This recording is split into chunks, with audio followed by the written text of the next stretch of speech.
Ако започнам со евромеланома, која што е посветена на европско ниво, ние сме дел од евромеланома веќе 15 години. Би кажала дека превенцијата е секако во наши рамки, во наши раце. Ние дерматолозите секојдневно се соочуваме во контакт со нашите пациенти, со рана диагностика, значи особено внимание обрнуваме на примарната превенција и на секундарната превенција. Што значи примарната превенција? Значи фактори на ризик кои што постојат со цел да се елиминираат факторите на ризик со цел елиминирање на појава на можен карцином, и на време откривање на лезија суспектна за меланом, која што секако има големи шанси да биде излекувана. Како што кажа претходните говорници, господинот Клековски и господинот заменик министер, кажа всушност дека штета е, навистина е неприфатливо во денешно време да се пропушти меланом. Секако ние со нашата едукација, која што ни овозможува и со нашата апаратура, со дермоскопските прегледи во нашите амбуланти, значи во споредба со претходните години и децении, навистина превенцијата и раното откривање е неспоредливо во денешно време. Веројатност за појава на кожни карциноми, лична анамнеза за претходна појава на меланом на кожа.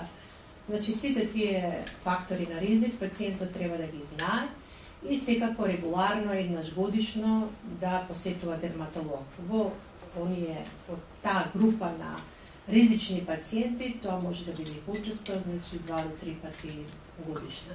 На некои нови, како да кажам, начини на стеџирање на болеста во третманот, иако имаме, колешката ме збори, ке може да каже неколку збори, имаме пристапно сега на повеќе лекови, мислам дека меланомот, барем во напреднатите фази, го третираме стварно на ниво на европските земји, значи го добиваат и терапевскиот пристап и диагностичкиот пристап, probablement го добиваат ефикасно.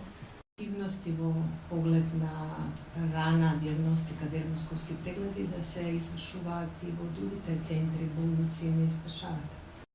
Во просек по 20 пациенти. Точно дека најголемиот број на пациенти се оперираат на клиника за пластична хирургија. Меѓутоа, мислам дека и во останатите градови во Републиката, барем до пред некоја година, имавме пациенти во Туманово кои се оперирани во Битол. Мислам дека дел од нив се оперираат и во приватните болници.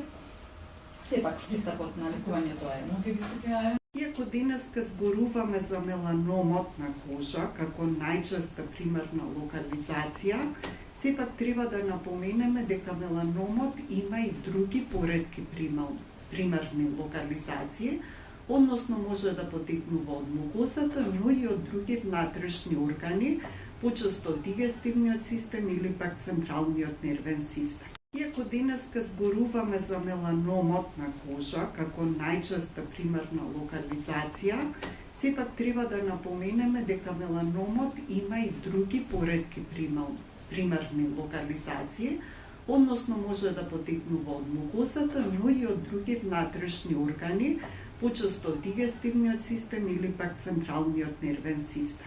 Прогностички параметри за кои што треба да го информираме онкологот и во зависност од кој. Нашата држава е една меѓу најдобро снабдените држави на Балканот со овие нови терапии. Имаме одличен пристап на терапии како во адјувантна фаза на болест, така и метастатска фаза на болест. И кога зборувам за имунотерапии, тука можам да кажам дека имаме повеќе видови на имунотерапии, имаме и комбинација на имунотерапија, понатаму имаме повеќе дублети на таргет терапија. Изгубват има најмалку 5 апса за диагноза на меланом. Најмалку 5. Сега изгубав, што ми текна. Значи да не збориме за доктори, за терапии. Најмалку 5 треба да збориме за стравови и суеверија. Може би треба психолог да има на следната. Зошто? Што нешто е најлесно да се диагностицира од сите ракови. Имаме толку многу пациенти на онкологија. Нашата држава е една меѓу најдобро снабдените држави на Балканот со овие нови терапии. Имаме одличен пристап на терапии, како во адјувантна фаза на болест, така и метастатска фаза на болест. И кога зборувам за имунотерапии, тука можам да кажам дека имаме повеќе видови на имунотерапии, имаме и комбинација на имунотерапија, понатаму имаме повеќе дублети на таргет терапија. Ниту една држава без самиот народ да внимава на сопственото здравје, не можеме да стигнеме до резултати и до добри исходи. И затоа ве молам сите да пренесувате, да разговарате со оние кои што се околу вас, дека секоја промена на кожата треба да биде проверена, а за тоа сме одговорни самите и тоа нема ништо поважно од да се грижиме за сопственото здравје, затоа да превенираме со тоа што рано ќе детектираме.